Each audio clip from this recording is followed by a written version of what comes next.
Eu queria pedir a vocês para abrirem suas Bíblias no último livro da Bíblia, o livro de Apocalipse.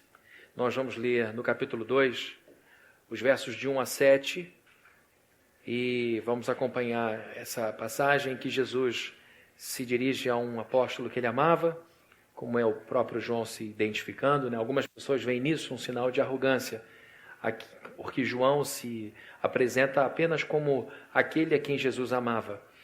E há quem veja isso como um sinal de arrogância, como se não amasse os outros, mas há os que acreditam que é um sinal de humildade, que ele não menciona nem mesmo o seu próprio nome, diz apenas que era um discípulo que ele amava. Então eu prefiro ver João dessa forma, porque de arrogante ele não tinha nada. Pelo contrário, João era um homem muito simples, muito amoroso, e aqui a gente vai ler então um relato da vida dele, em que ele tem um encontro com Jesus Cristo e Jesus passa a ele uma série de instruções. Vamos ler então Apocalipse capítulo 2, do verso 1 ao verso 7. Diz assim a Bíblia: Ao anjo da igreja em Éfeso escreva: Estas são as palavras daquele que tem as 7 estrelas em sua mão direita e anda entre os 7 candelabros de ouro. Conheço as suas obras, o seu trabalho árduo e a sua perseverança.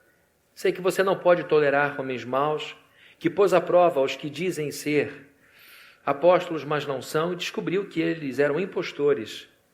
Vocês têm perseverado e suportado sofrimentos por causa do meu nome, e não têm desfalecido. Contra você, porém, tenho isto: você abandonou o seu primeiro amor. Lembre-se de onde caiu.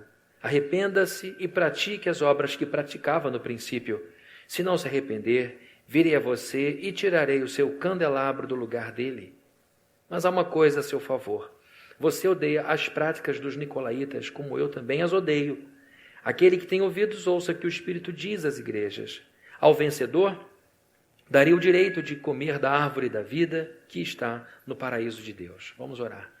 Senhor Deus, nós te agradecemos por esse momento em que a tua palavra é aberta, em que a tua palavra há de ser explanada, explicada. Que o Senhor abençoe a vida do que fala. Tu sabes que eu dependo sempre de ti.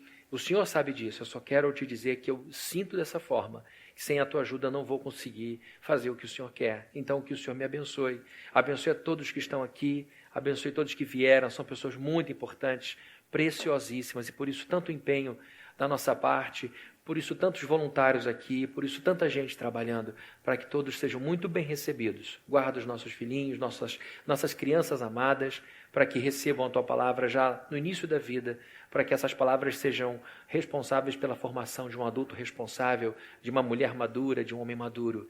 Em nome de Jesus nós te pedimos e te agradecemos, com a certeza de que se esse ambiente aqui está em tuas mãos, que o Senhor livre a gente das interferências espirituais do mal e que nos abençoe com a abundância do teu Espírito Santo. Em nome de Jesus nós oramos. Amém. Queridos, o livro de Apocalipse é uma demonstração do quanto Deus continua presente em nosso meio. Com muito respeito, a gente fala das outras religiões, e quando fala das outras religiões, a gente encontra algo em comum em quase todas elas. É uma honra muito grande por seus fundadores. Os fundadores das religiões possuem um lugar especial no coração dos seus seguidores por conta da gratidão que têm por terem conhecido um conjunto de ensinamentos que ajudam essas pessoas a viverem a vida. A diferença entre a nossa religião e as outras, e eu falo mais uma vez com todo respeito, é que o nosso fundador não está no passado. O nosso fundador fez parte do passado, mas está nesse lugar e continuará vivo para sempre. A grande diferença do cristianismo em relação às outras religiões, uma das grandes diferenças, é que o nosso fundador continua vivo e poderoso. E ele continua presente na vida da igreja. Ele não está apenas presente aqui para atender orações, ele está presente aqui para nos ajudar a conduzir a igreja dele. E o livro de Apocalipse mostra isso de maneira muito vívida. João estava, é o autor dessa carta, na verdade o autor dela é Jesus Cristo. João é apenas um escritor, alguém que vai, eu ia dizer datilografar, mas vai digitando os textos que Jesus vai ditando, e nos deixa então com as mãos cheias de um texto riquíssimo. E João já era um homem idoso, era um homem bastante vivido, um pastor, não mais apenas um pastor, mas um apóstolo, alguém que tinha uma autoridade gigantesca sobre os cristãos e que, apesar de toda essa grandeza, tinha uma vida muito difícil. Ao invés do reconhecimento por sua vida honrosa, ele estava exilado numa ilha chamada Patmos. E, num determinado momento, Jesus se apresenta a ele e dá a ele uma série de orientações quanto às igrejas que estavam plantadas na Ásia Menor. Essa região que a Bíblia chama de Ásia Menor é a Turquia, uma região importantíssima, por onde passaram apóstolos e discípulos de apóstolos, plantando igrejas por onde iam. Até o ano 70 depois de Cristo, a igreja era um apêndice do judaísmo. Até o ano 70, a igreja era vista como um movimento do judaísmo, pelo Império Romano. O Império Romano, que tomava conta dessa região do mundo, acreditava que o cristianismo era um desenvolvimento, uma expressão de judaísmo. A própria igreja era muito judaica. O primeiro concílio, o concílio de Jerusalém, que acontece sob a presidência de Tiago, o apóstolo Tiago, foi um concílio para os judeus entenderem que a igreja deveria deixar de ser judaica para se tornar universal, católica, porque é isso que a palavra universal significa, católica. Católico significa universal. Então, a igreja tinha muita dificuldade, por exemplo, a igreja antes do ano 70, eu vou dizer o que aconteceu no ano 70, para mudar a história da igreja, até ali, a mentalidade que reinava em meio aos cristãos era uma mentalidade judaica. Por isso, muita interferência do tipo, o sujeito para ser plenamente salvo tem que ser circuncidado, ele tem que obedecer à lei de Moisés, e isso deu muito embate. O próprio apóstolo Pedro teve muita dificuldade para entrar na casa de Cornélio, que não era judeu. Judeu não podia ficar na casa de quem não fosse judeu. E antes dele entrar, Deus o convence através de uma visão. Ele entra já avisando que não deveria, mas foi porque Deus mandou. E ali ele tem uma surpresa, vê Deus tratando aqueles estrangeiros da mesma forma que tratou Pedro e seus colegas no dia de Pentecostes, derramando sobre Cornélio e sua família o mesmo Espírito que foi derramado sobre os apóstolos. Então Pedro entendeu que ele não tinha condição de manter a porta da igreja fechada, uma vez que a porta do reino lá em cima estava aberta. Se o dono abriu, quem sou eu, empregado, para fechar a porta da igreja aqui embaixo? Mas isso deu uma celeuma, foi uma confusão. Eles tiveram que se reunir em Jerusalém e esse foi o primeiro concílio da igreja ali em Jerusalém. O que acontece então no ano 70 que faz com que a igreja se torne mais independente, de fato, a igreja de Cristo? A queda de Jerusalém. Jesus Cristo olha para aquela Jerusalém linda, construída, o seu templo, e diz, não vai ficar pedra sobre pedra. E começa a profetizar a destruição que aconteceria pelas mãos de um general chamado Tito, um general romano. O que acontecia pouco tempo antes da destruição de Jerusalém? Alguns movimentos de rebelião na costa de Israel, na parte da Cesareia, ao longo da costa do Mediterrâneo.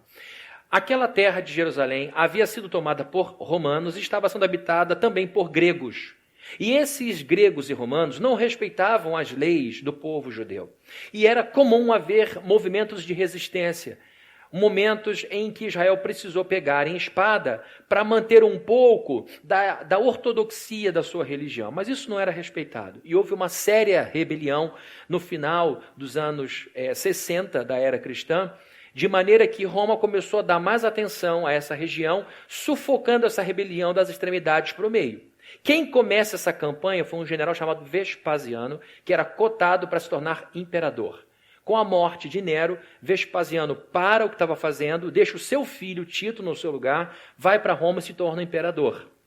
E a partir dali Tito vai avançando em direção a Jerusalém e a essa altura os cristãos já não estavam mais quase em Jerusalém, já tinham sumido pelo mundo, já tinham fugido por causa da perseguição dos próprios judeus. Mas quando Tito entra em Jerusalém, ele arrebenta aquela cidade, mata muita gente e com isso disciplina aquela colônia rebelde. E isso foi uma bênção para a igreja, porque ali surgem os primeiros teólogos da igreja. Ali começam a surgir os assuntos da própria igreja. E a igreja deixa de ser um apêndice do judaísmo para se tornar a igreja de Cristo. E olha como a igreja de Cristo era mal vista. Vivia uma situação difícil. Os judeus não engoliam a ideia de que poderia um judeu dizer que Jesus era Deus. Porque Deus não tinha filho, Deus era um único ser. A teologia da Trindade era uma heresia na cabeça do judeu. Então eles combatiam os cristãos que diziam: Jesus é filho de Deus e Deus como ele. O Império Romano olhava para os cristãos com raiva porque eles diziam que Jesus e não César deveria ser adorado, porque havia o culto ao imperador, era uma maneira de unificar o povo ao redor da religião. Então havia o culto oficial, inclusive o imperador de Roma tinha o título de Pontifex Maximus, o pontífice maior, a maior autoridade da igreja. Ele já era a maior autoridade bélica, já era a maior autoridade política, e agora com esse título religioso era a maior autoridade religiosa. E havia um culto destinado a ele. E os cristãos não participavam desse culto e diziam que só Jesus era digno de honra, glória e louvor. Então estão os pobres cristãos sendo odiados por judeus e por romanos. E agora eles vão sendo forçados a se espalharem pelo mundo. E no ano 70, de fato, há uma ruptura e começa a haver um pensar, começa a se construir patriarcados, que eram bispados ao redor do mundo, que tinham ali verdadeiras escolas de teologia. Pois bem, o livro de Apocalipse é escrito após esses episódios de Áspora e tudo mais. E essas cartas começam a circular pela Ásia Menor, que nós conhecemos hoje como Turquia. E ele escreve uma série de cartas que estão logo no início do livro de Apocalipse, e a primeira delas é para uma igreja que se encontrava em Éfeso. Quem já leu o Novo Testamento sabe que tem uma epístola aos Efésios, que é exatamente a mesma igreja para a qual João mandou a carta. Quem escreveu a epístola, a carta, epístola significa carta, quem escreveu a carta aos Efésios foi Paulo em circunstâncias diferentes. Recebeu a orientação do Espírito Santo e escreveu sob a orientação do Espírito Santo, mas não da forma como João escreveu o Apocalipse. Então o Apocalipse foi escrito por um homem no final de sua vida, debaixo de uma intervenção espiritual diferenciada, e o resumo maior de Apocalipse é este: o bem vai triunfar, Jesus vencerá. João está escrevendo para um povo que sofria. João está escrevendo para um povo que era oprimido pelo Império Romano. João tinha em mente que ali precisava haver uma palavra vinda do céu para o povo continuar perseverante. Foi muita pressão interna dos judeus e muita pressão externa, séculos e séculos, do Império Romano. E agora ele escreve uma carta muito codificada, porque era uma carta que não poderia ser interceptada e interpretada de forma correta, porque neste livro a grande inimiga da igreja é o Império Romano. E o problema é quando alguns teólogos começam a olhar o livro de Apocalipse com uma curiosidade abusiva, tentando intervir na intimidade do próprio Deus, que resolveu não dizer quando ele vai voltar. Jesus falou: fiquem em alerta, não tentem descobrir data, porque esta é uma situação reservada para a onisciência de Deus. E aí, alguns teólogos ao longo da história tentaram acertar o dia e vão passando vergonha século após século. Olha, não foi eu, foi um erro de cálculo por causa disso, daquilo, outro, quando na verdade o que a gente precisa é de uma informação básica. Jesus voltará, vai buscar a sua igreja e nós precisamos estar com o nosso coração aberto e atento para isso. E, basicamente, para dizer que o mal será vencido pelo bem. Pois bem, o livro de Apocalipse é um ditado e quando a gente estuda Apocalipse, a gente estuda uma doutrina chamada de escatologia. Acho que a maioria de nós já ouviu falar nesse termo, escatologia. A palavra escatologia é a junção de escatos com logos. Logos, conhecimento, logia, e escato significa extremo, significa último. Quando a gente bota escatos, logos, dá a ideia do estudo do que está no extremo, do que está no final. E que extremo é esse? É o extremo final. Qual é o extremo inicial? Gênesis. O primeiro livro da Bíblia é aquele livro que conta o início de todas as coisas. E o último livro da Bíblia, Apocalipse, é o livro que conta o final de todas as coisas. O que é mais lindo aqui, que não está programado, e vou falar para vocês aqui, é que o livro de Gênesis começa logo com a história de um casamento. Quem casa no livro de Gênesis? Eu dei cola. Falei em hebraico. Adão e Eva. A história do homem começa com um casamento. E como é que termina a história do homem em Apocalipse? Com outro casamento. Cristo e a igreja. Vejam a importância do casamento na cabeça de Deus. Vejam a importância do matrimônio no coração dele. A história do homem começa com um casamento. que acaba em ruína, em queda, por causa do primeiro Adão. Mas a história não foi abandonada por Deus, continua sendo tocada por Ele, e vai terminar com outro casamento, que não vai falir, que não vai cair, porque vamos nos casar com o Cordeiro. Amém? Deus abençoe vocês, vão para casa. É isso que vocês me livraram aqui de 34 minutos de angústia, porque sempre que prego é difícil.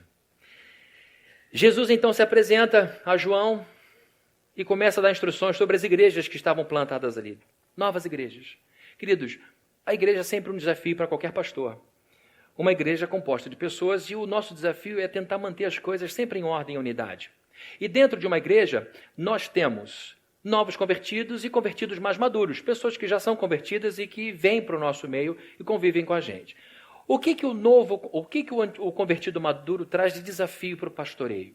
Muitas vezes o convertido de muitos anos se torna duro, moralista. É normal que a gente, com o tempo, ache que somos bons por nossas próprias forças, porque é um período grande de tempo em que a gente vai lutando para manter a retidão do coração.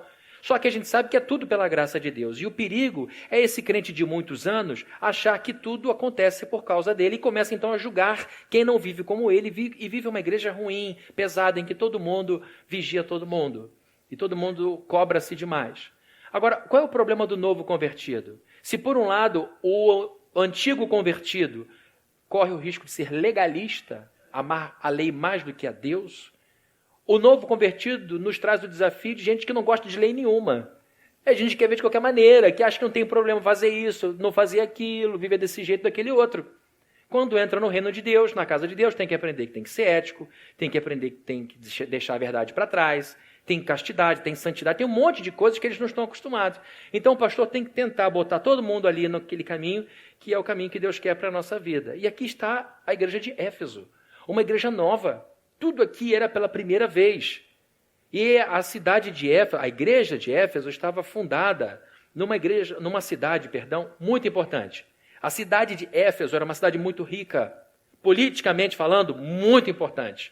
Era uma cidade em que havia a presença de importantes cidadãos romanos, importantes cidadãos gregos e importantes cidadãos judeus.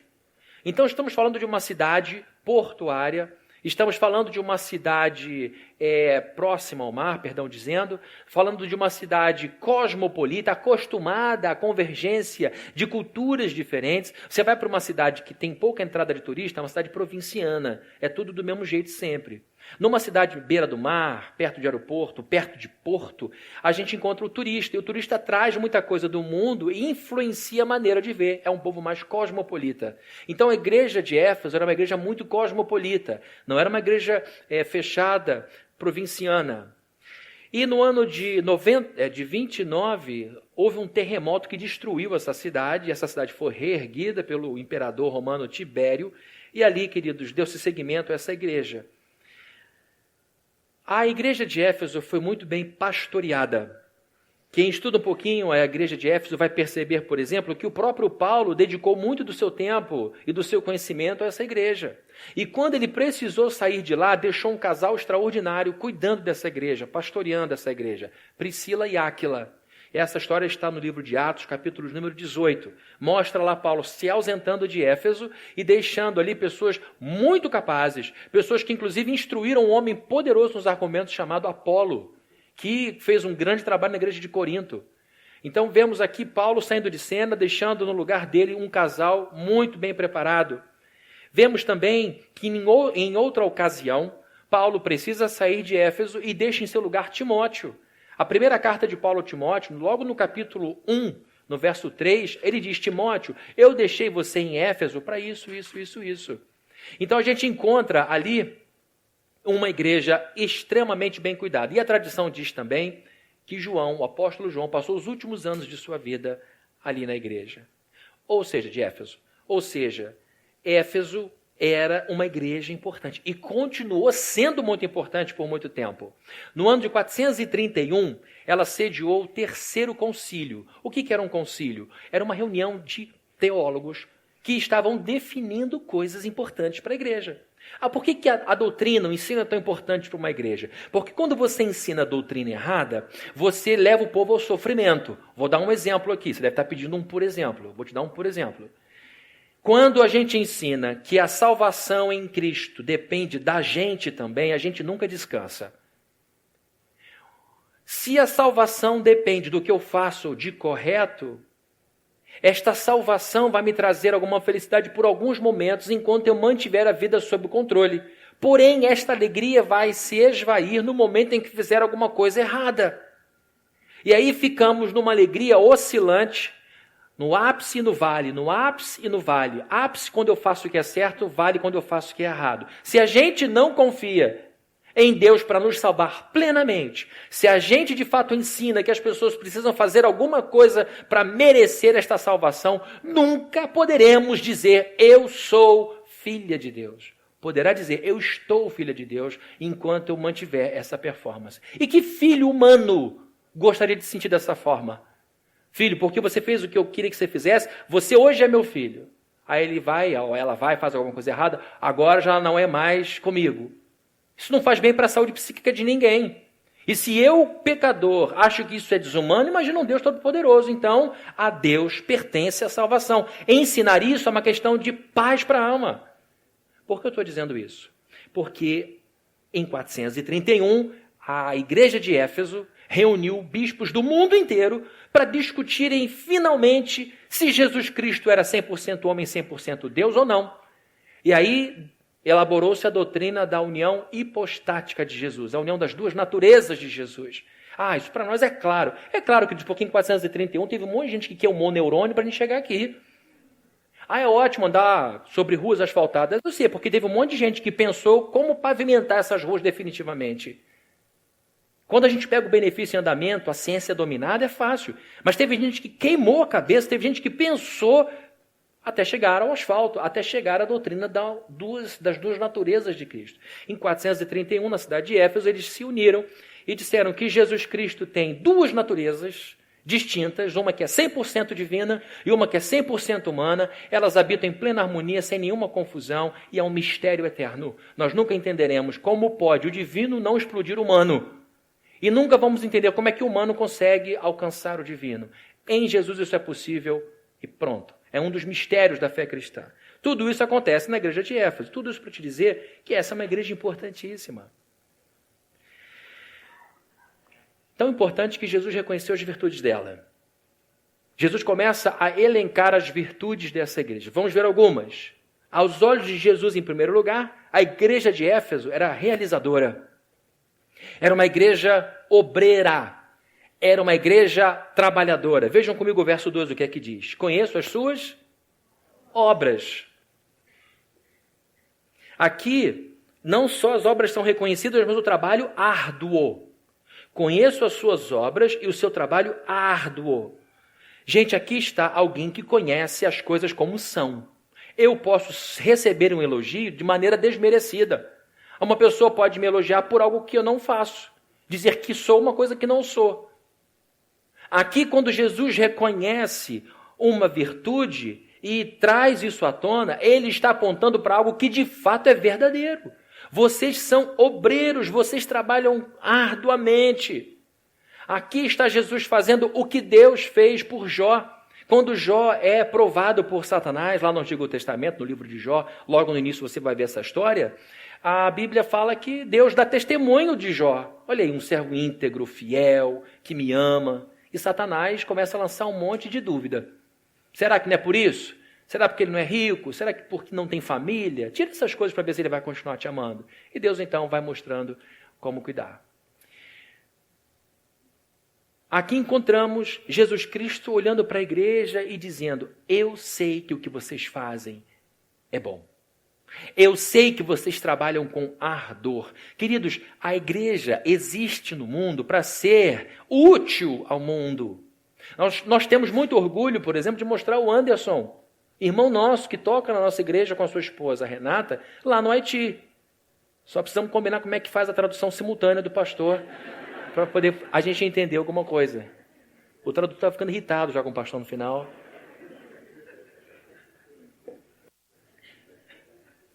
É bom ver um irmão, é bom ver a Plena ali, pegando uma escola feita de madeira e entregando uma escola de cimento. Isso é uma igreja que trabalha. A esposa do Anderson está agora em Moçambique, trabalhando com crianças numa ONG. É bom quando a nossa igreja manda mantimentos, como mandamos há pouco tempo, com certeza mais de 0,5 tonelada de alimentos para o Morro do Estado.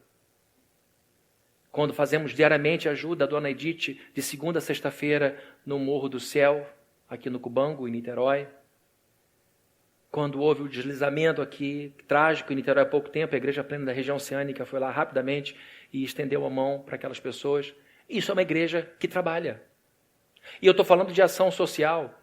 Existe uma outra esfera do trabalho que tem a ver com enxugar lágrimas, que tem a ver com reconciliação entre pessoas que não se davam mais, a recuperação de um casamento, a recuperação de uma relação com pai e filho, a recuperação da própria pessoa que deixa para trás o vício em drogas e se transforma por causa do amor de Cristo. A igreja precisa trabalhar em benefício de uma cidade. A igreja está restaurando as coisas numa alusão àquela grande restauração que haverá quando ele voltar.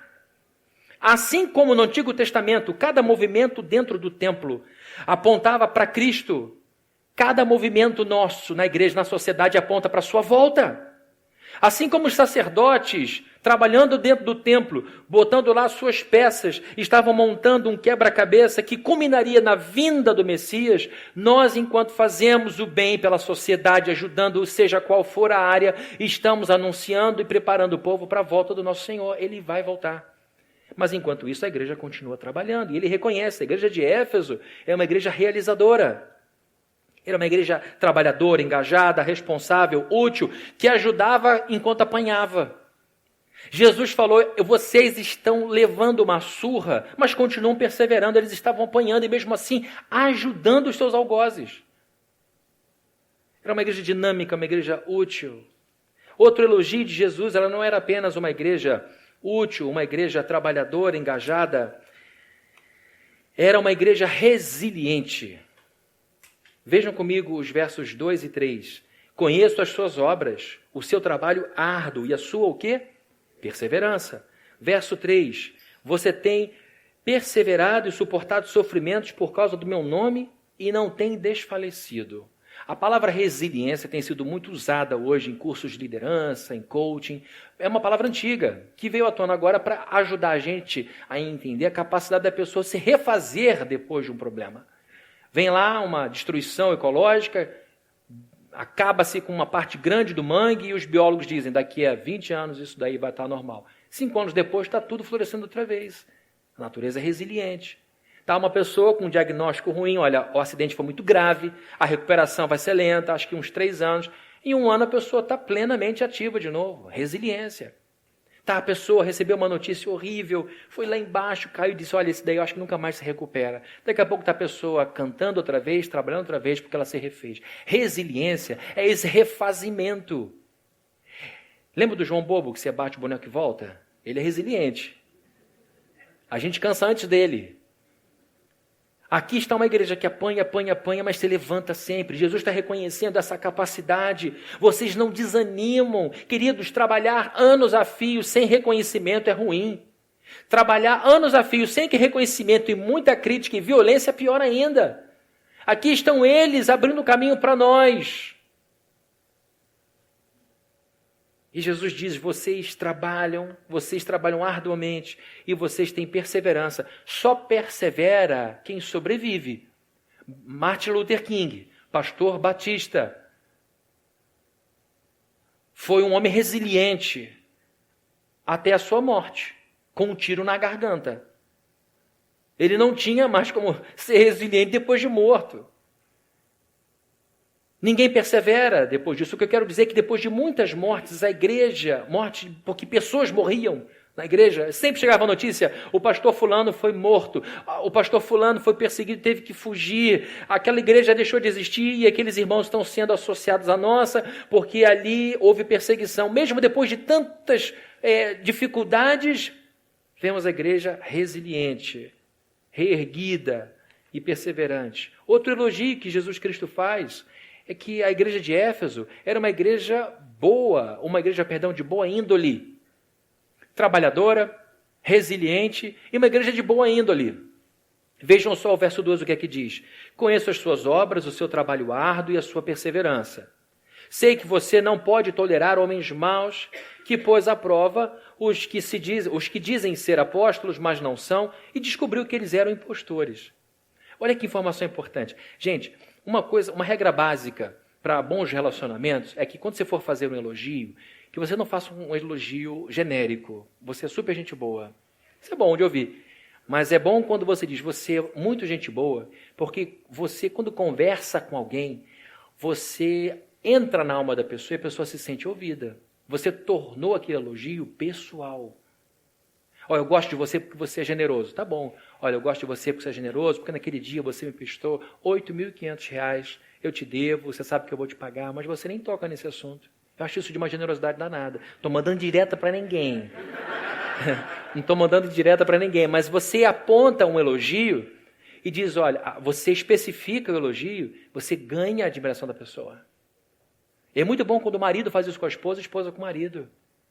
Quando a esposa diz, querido, eu quero te dizer o seguinte, você é um ótimo marido, porque você se esforça para pagar as contas em dia e para dar o melhor para a gente. Eu vi que ontem você chegou de novo, 11 horas da noite aqui, e você não estava na bagunça, você estava no trabalho. Eu estava te vendo na câmera.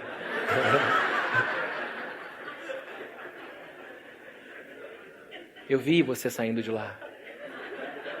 Vi também qual o caminho que você fez, direitinho, em todas as ruas. E quando você diz para a esposa, amor, você é uma maravilha na minha vida, porque você cuida muito bem dos nossos filhos. Você fez isso por ela, por ele, a maneira como você cuida da carta de vacinação. Eu teria esquecido de tudo, você cuida de todo mundo tão bem, de mim. Essas coisas são muito poderosas.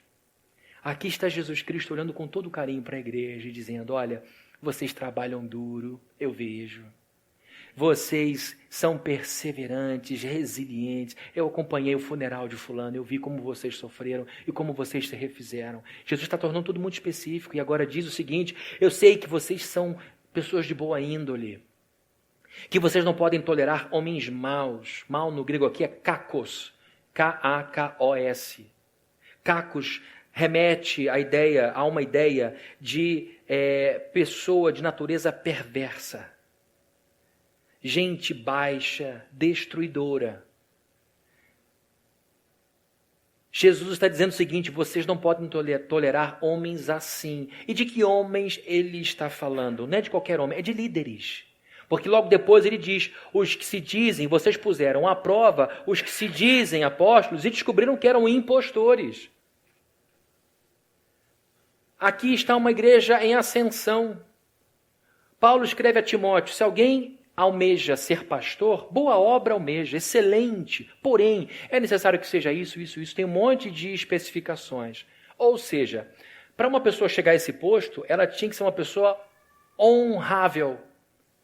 E por isso uma pessoa de boa reputação, e por isso com grande capital social. Então muita gente queria se tornar pastor naquela época para ganhar o capital social que nascia de uma pessoa íntegra. E alguns se apresentavam como apóstolos. Só que essa igreja foi pastoreada por Paulo, por Priscila, por Áquila, João, Timóteo, só gente boa. Aí chegava um sujeito que ninguém conhecia. Primeira semana, poxa, que pastor legal, que gente boa. Aí daqui a pouco quem diz, esse cara está muito diferente de João. É muito estourado. João era uma doçura. De repente viu um sujeito falando em teologia, nós fui. Pô, a gente teve Paulo como professor. O que ele está ensinando? Paulo, PhD em teologia, foi o terceiro céu. Esse cara nem parece que foi ali do lado. E eles começam a comparar e percebem, peraí. Isso está estranho. Aí começa a provar. E no final eles percebem, era um impostor. E eles não toleravam. O sujeito ia embora, procurar mais outras pessoas para enganar. Então vejam que índole a igreja tinha.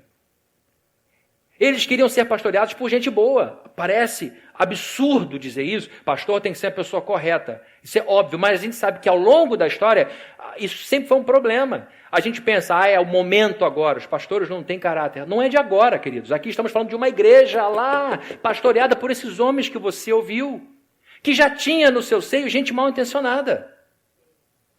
Então, esse é um problema da história da igreja.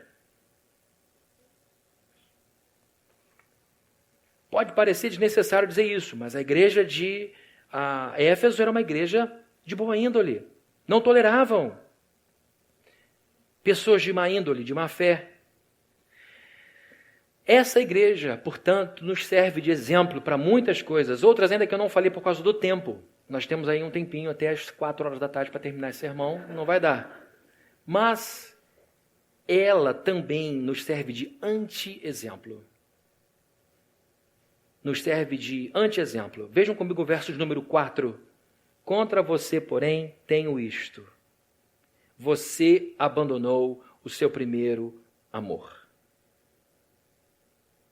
Aqui é uma coisa curiosa. Aqui está Cristo elogiando. Você tem isso de bom, tem isso de bom, tem isso de bom, tem isso de bom.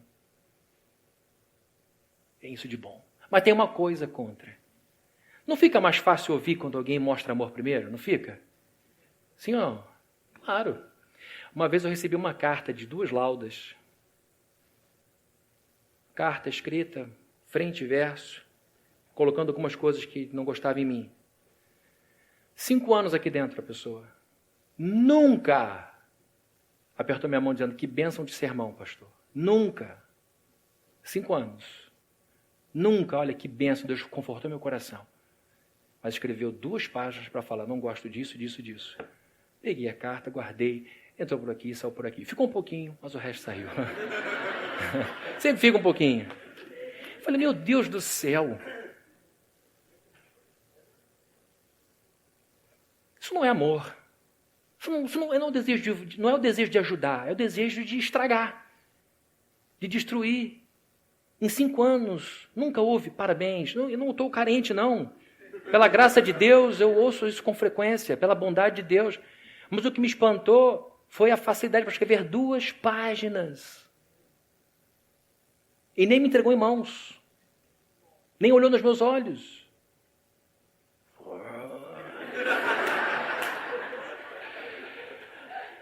Aqui vemos Jesus falando tudo o que precisava ser falado, mas de uma outra forma. Ele elogia, elogia, elogia. E não bajula. Ele fala o que é verdadeiro. E ele diz, tenho contra você uma coisa. Você abandonou o seu primeiro amor. Lembre-se de onde caiu. Arrependa-se e pratique as obras que praticava no princípio. Muita gente lê isso aqui com sentimentalismo. Perdeu o primeiro amor, perdeu o primeiro sentimento. É lógico que amor fala de sentimento. Mas muito mais que sentimento, o amor bíblico, ágape, é um amor de comportamento, de decisão. E o que é que está em jogo aqui? Quando sai este amor, que é chamado de primeiro, do encantamento, dá-se lugar ao tédio e à falta de zelo. O que está sendo criticado aqui é que esta igreja, teologicamente bem cuidada, uma igreja que não aceitava gente ruim, uma igreja trabalhadora, uma igreja cheia de virtude, poderia achar que estava tudo bem. E o problema do auto-engano religioso é você achar que está agradando a Deus enquanto o desagrada, o entristece. E de maneira muito clara, através do apóstolo João, Jesus vai à igreja e diz, queridos e filhos e filhas, vocês são maravilhosos em vários aspectos, mas perderam o primeiro. E sem o primeiro não tem o segundo. Sem o princípio não tem o fim. Se perde aquilo que estrutura, tudo mais vai ruir. É só uma questão de tempo. Palavras importantes. Tenho contra ti, Jesus falando, abandonaste, caíste, arrepende-te, tenho contra ti. Eu vou pedir, por favor, para o Pablo projetar aqui um texto do mesmo livro de Apocalipse, um pouquinho antes, o verso 17 do capítulo 1.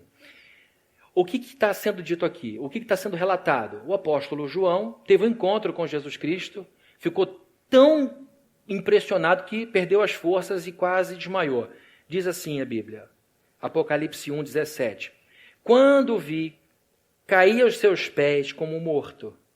Então ele colocou sua mão direita sobre mim e disse, não tenha medo. Quem é que está tomando esse susto aqui gigante?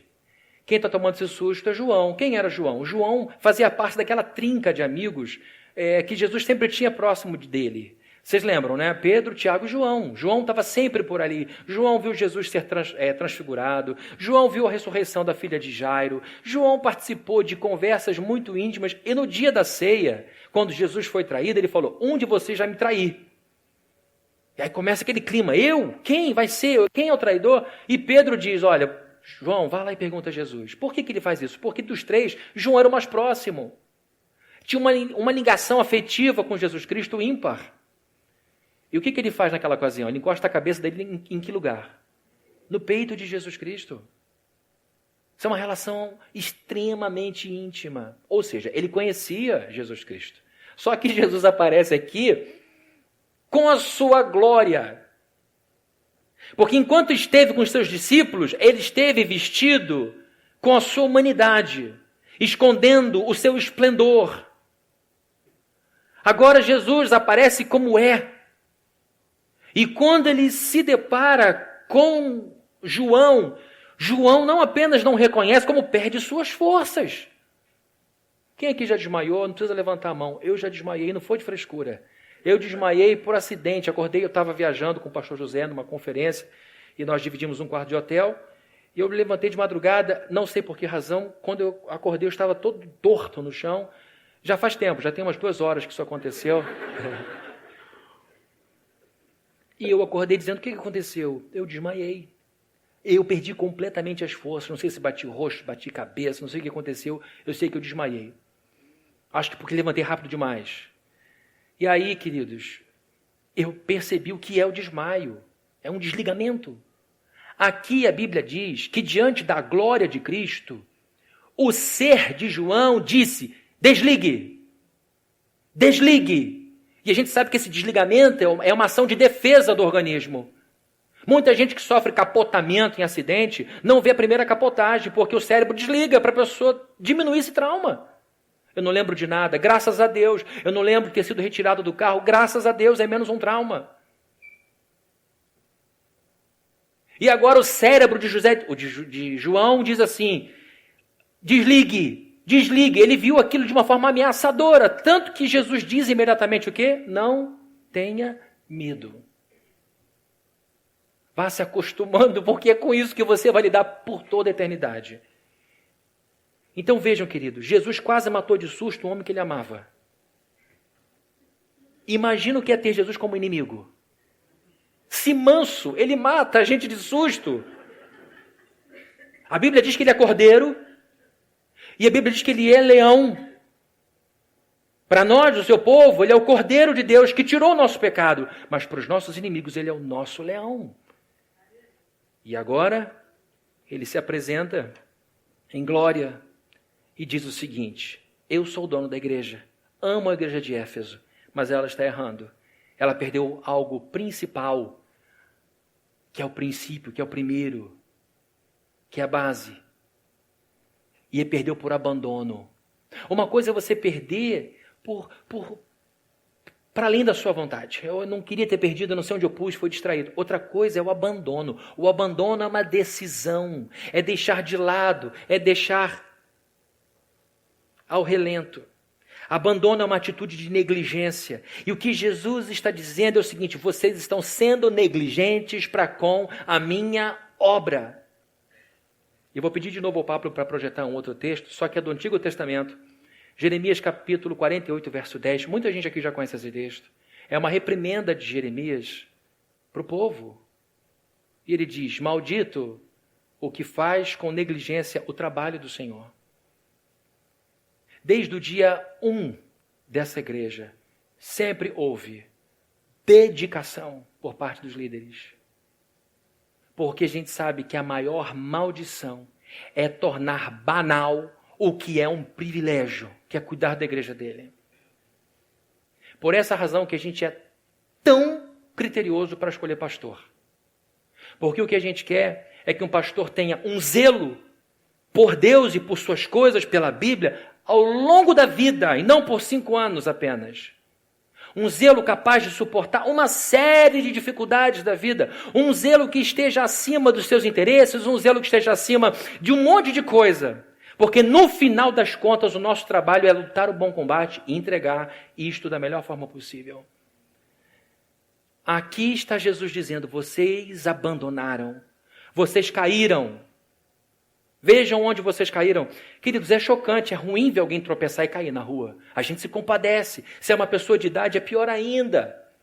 Criança, a gente fica com dor no coração, machuca o joelho, vê o pai ajudando. Quando é idoso, é pior ainda. A gente para, ajuda, liga para alguém, vem buscar seu pai, o seu avô, está aqui machucado. As pessoas cuidam, lavam, tão salgadinho, refresco, para tentar amenizar o susto que a pessoa tomou. É muito ruim. Agora Jesus olha para uma igreja e diz o seguinte, vocês caíram. Vocês caíram de 4. Isso causou tristeza. Arrepende-te. Aqui ele já está indo para o campo moral. Arrependimento é uma atitude moral, não é, gente? Claro. E a palavra arrependimento aqui no grego é metanoia. Metanoia significa uma mudança na estrutura do pensamento. Houve, né? Ele não é mais vivo, um grande estudioso do Novo Testamento, um pastor presbiteriano chamado Valdir Carvalho Luz. Ele fez uma tradução maravilhosa do Novo Testamento e ele, então, traduz esse texto sobre a necessidade da igreja se arrepender da seguinte forma. Tire da sua cabeça a ideia de que minha obra pode ser feita sem amor intenso.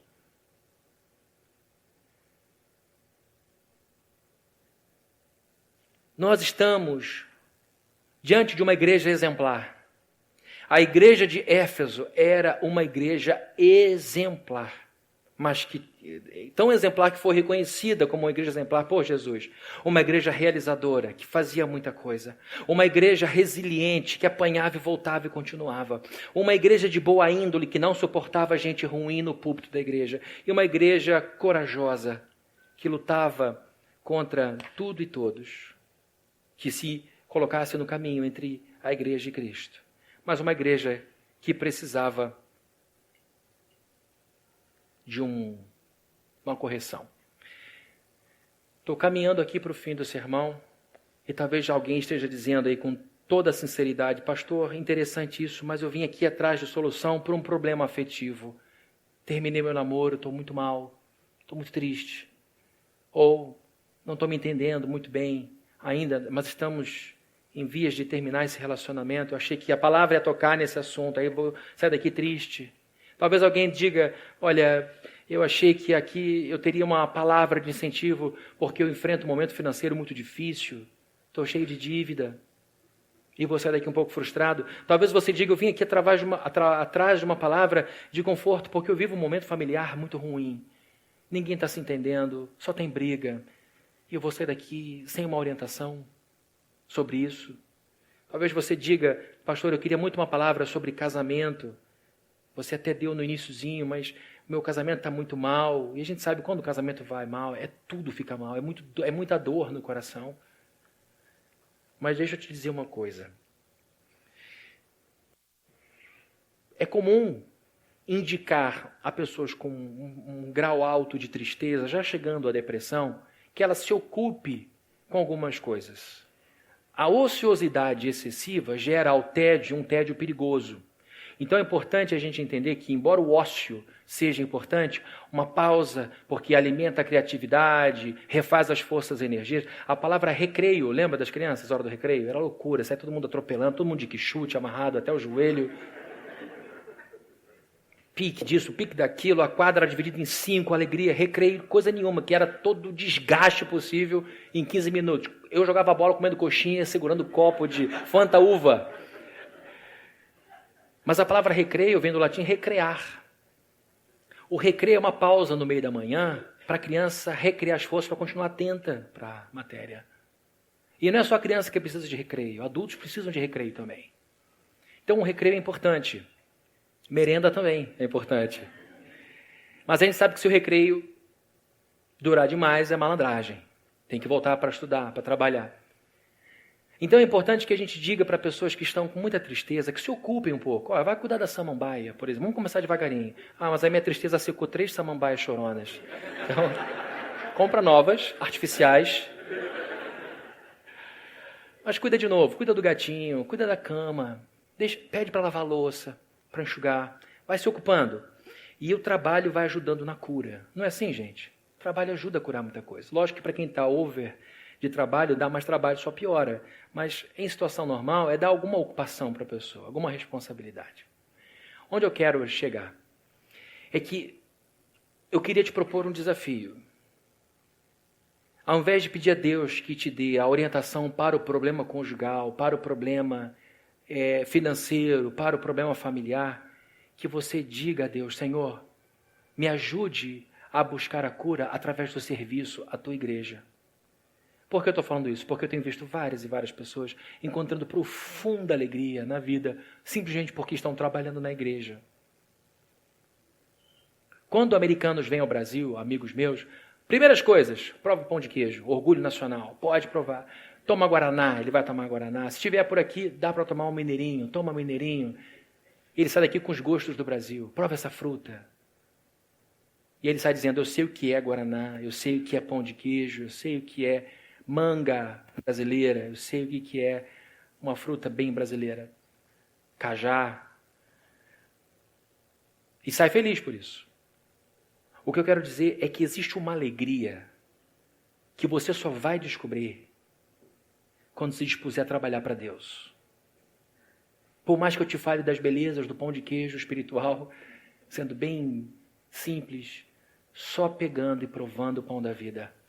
Eu vou te dizer, trabalho para Deus não é só dentro da igreja. Trabalho para Deus não é só dentro da igreja. Você pode trabalhar para Deus do lado de fora também, abrindo um espaço na sua agenda para atender de graça quem não pode te pagar. Você pode dar aula de graça se você quiser, em algum momento da tua semana, entender que isso é fazer a obra de Deus, sim. Você pode ajudar pessoas com o seu dinheiro fora da igreja, dando encaminhamento ao filho de alguém que está com dificuldade de pagar uma creche. Às vezes a creche do porteiro é R$200 por mês. Está com 3 meses de atraso, a criança está passando uma vergonha danada. É conversar e dizer: como eu posso te ajudar nesse assunto? Por que eu estou dizendo isso? Porque quando você começa a trabalhar com zelo para Deus, Ele devolve na proporção dele. Mais importante do que pedir a Deus solução para um problema, e isso é importante, é bom quando a gente se coloca como solução dos problemas de outros. Quando você resolve deixar de ser um problema para as pessoas, quando você resolve deixar de ser uma preocupação para as pessoas, quando você resolve deixar de ser um peso para as pessoas, para passar a ajudar a carregar os pesos de outras pessoas. A igreja estava errando porque tinha deixado as primeiras obras. Ele fala: volte às primeiras obras. Talvez você nem saiba de que obra eu estou falando. São as obras básicas que você faz por gratidão a Cristo pela morte dele na cruz. É ajudar quem estiver do teu lado. A igreja tem necessidade de trabalho no departamento infantil. Se você leva jeito com criança, você tem que fazer essa ressalva primeiro. Pode trabalhar no departamento infantil. Porque já tivemos uma pessoa aqui, queridíssima, amorosa, não tinha o menor jeito com criança. Foi dar aula, deu uma confusão, botou os dois para fora. Quero saber se isso vai voltar a se repetir. Não entrem. Entraram. Experiência traumática da criança na igreja do Senhor. Foi uma única aula que esse irmão deu. Devia trabalhar na segurança da igreja, ali fora. Quero ver fazer isso com o marmanjão. Desencosta desse carro agora. É do pastor.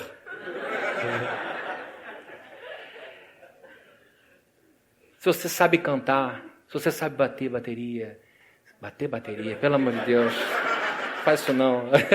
É o pior baterista que existe, é o que bate na bateria com raiva. Agora os músicos são escolhidos com audição, não vai passar vergonha. Eu canto muito. Você canta, a casa fica vazia. Então você vai vir para cá, você vai ver com muita educação. Olha, teu ministério é outro. Volta a vender plano de saúde, fazer outra coisa.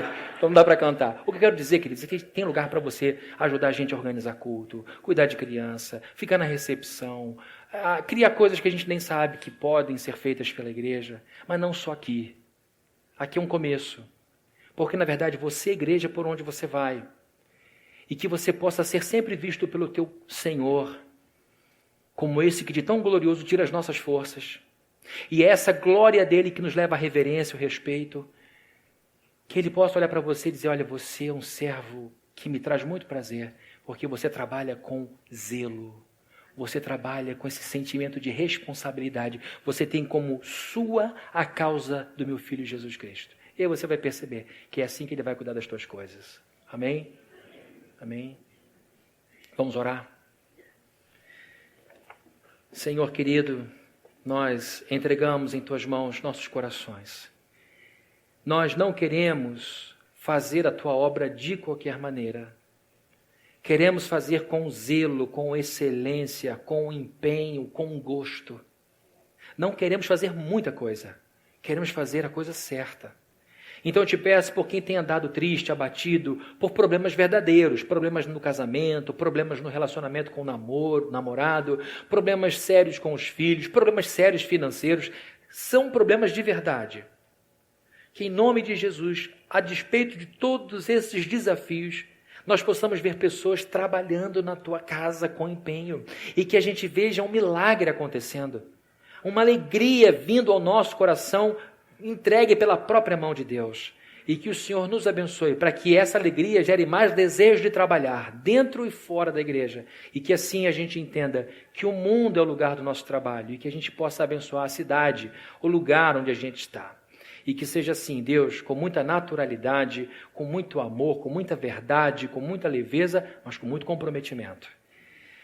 Que a graça de nosso Senhor Jesus Cristo, o amor de Deus, o nosso Pai, e a comunhão e consolação do Espírito Santo de Jesus estejam com todos aqui presentes, desde hoje e para todos sempre. Amém.